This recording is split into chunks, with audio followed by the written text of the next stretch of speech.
Dernièrement, je t'avoue que j'ai eu pas mal de difficultés sur toute la partie réseaux sociaux, pour la partie partage des photos. Je dois te dire que ça a été un peu difficile, mais grâce à cette difficulté, j'ai découvert quelque chose, ou redécouvert quelque chose que j'adore absolument. Et je voudrais un petit peu partager avec toi cet aspect-là, parce que peut-être que finalement, je ne suis pas le seul à me faire attraper dans ces vortex de temps en temps. Alors, on en parle tout de suite ? Good morning tout le monde et bienvenue en 2024, on est toujours vivant donc félicitations. Alors on va parler d'amateur, pourquoi est-ce que finalement être un amateur c'est pas une mauvaise chose du tout, pourquoi est-ce que je veux redevenir un amateur, mais avant ça je voudrais te souhaiter une très belle année pour 2024 et bien entendu la santé pour toi et toute ta famille. Maintenant, il s'est passé quelque chose. Dernièrement, j'ai senti de plus en plus de pression. À chaque fois que j'attrapais mon appareil photo, il se passait quelque chose d'intéressant. C'est que je me disais, oh, il faudrait que je fasse une vidéo avec ça. Est-ce que la photo va être utile? Comment est-ce que je vais la partager? Qu'est-ce que je vais dire à propos? Etc. etc. La photographie, c'est mon travail. Et faire des vidéos, ça fait aussi partie de mon travail. Donc il y a une pression associée à ça qui n'est non négligeable et qui s'accumule au fur et à mesure du temps. Et de temps en temps, en fait, j'en ai un petit peu marre. Marre dans le sens où j'ai envie de refaire les choses avec moins de pression, tu vois, sans me dire ah ok tu vas regarder, qu'est-ce qu'ils vont en penser, est-ce que c'est la meilleure photo. Il y a pas mal de pression et peut-être que toi aussi tu le ressens dans ta vie avec soit la photographie, soit avec quelque chose d'autre, quelque chose qui est devenu ton métier. Et du coup ça m'a fait travailler un petit peu et sur le dernier mois, j'ai quasiment rien partagé intentionnellement. Je suis allé quasiment pas sur les réseaux sociaux et j'ai beaucoup passé de temps finalement à prendre moins de photos mais les prendre différemment. Alors qu'est-ce que je veux dire par là?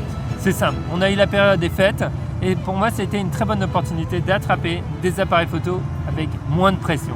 C'est-à-dire que je prends des photos de ma famille, on est dans les montagnes, j'en sais rien, je prends la photo d'un arbre, je suis content et je me rends compte que finalement être un amateur c'est génial parce que être un amateur ça veut dire faire les choses pour la joie de la faire et l'apprentissage et la culture derrière. Et du coup, je me suis dit, j'ai envie de reconnecter avec ça, de pouvoir aller me balader dans la montagne et me dire, je ne fais que me balader et je ne prends des photos que si j'en ai envie, que si quelque chose m'interpelle. Et c'est ce qui est arrivé, on était dans les Alpes et tout d'un coup, il y avait des nuages bas, de la vapeur qui se relevait des arbres, qui s'accrochait sur les falaises des montagnes. On avait un temps qui était vraiment, vraiment particulier. Et j'ai trouvé ça magique. Du coup, j'ai simplement attrapé mon appareil sans trop de pression et juste pour m'amuser, j'ai pris la photo. Même si j'ai pas pu m'empêcher de faire un petit clip pour Instagram du moment où j'ai pris la photo, j'avais réussi à connecter un petit peu, à reconnecter avec cette joie de faire quelque chose sans idée avant.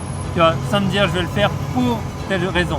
Et non, là je l'ai fait simplement parce que je trouvais ça génial et magnifique. Et à ma plus grande surprise, cela m'a rappelé que c'est exactement en ligne avec ce que je disais à pas mal de gens qui me posent des questions finalement pour devenir photographe pro. Ils me demandent des conseils et j'essaie de leur en donner quand c'est possible, que ce soit dans l'information, que ce soit en dehors ou dans la vie de tous les jours.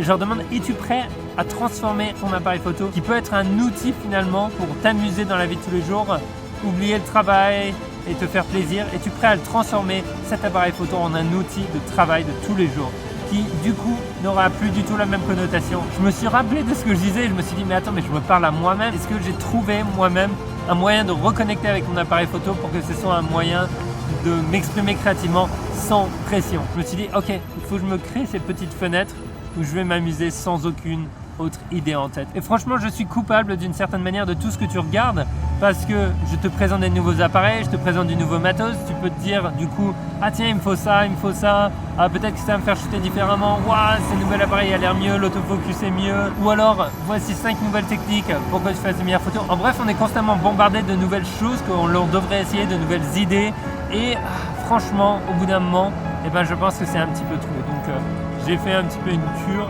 un petit peu de tous les réseaux sociaux, notamment aussi pour la partie partage. Donc je t'invite à faire attention un petit peu à ça, à voir quelle est ta relation avec ton appareil photo et tant que tu peux, essayer de te reconnecter avec la joie d'attraper un appareil photo pour simplement se faire plaisir et aller dans les rues, aller avec des amis et s'amuser. C'est ce que j'essaye de faire en ce moment. C'est pas facile des fois parce qu'en plus de ça c'est mon travail, mais de plus en plus j'essaie de revenir vers ça et c'est quelque chose que je vais continuer à travailler en 2024 autant que possible. Voilà, c'est une petite vidéo un petit peu personnelle, je voulais la partager avec toi et te souhaiter la bienvenue en 2024. On aura d'autres voyages, d'autres choses qui vont venir. Donc au final, j'ai un peu envie de faire de 2024 l'année où je me reconnecte avec ma joie de la photographie et je lâche un petit peu la pression. Je ne fais pas de la photographie, je ne crée pas des photos pour devenir le meilleur du monde, mais au contraire pour être la personne qui m'amuse le plus avec mon appareil photo d'une certaine manière. Et j'espère réussir. En tout cas, le process m'a l'air assez fun. Partage avec moi si tu veux dans les commentaires si ça résonne un petit peu avec toi, si ça te parle et si toi aussi tu as un petit peu une ligne de conduite pour 2024 que tu aimerais suivre. Je suis pas du genre à tout changer d'une année sur l'autre. J'aime bien avoir quelques petites idées fil rouge pour l'année comme ça. Si à un moment je me sens perdu, je peux toujours revenir dessus. Voilà, ceci étant dit, je te souhaite une excellente journée. Sors, va prendre des photos et c'est quelque chose de nouveau et c'est quelque chose de différent. On se retrouve dans la prochaine vidéo. Ciao.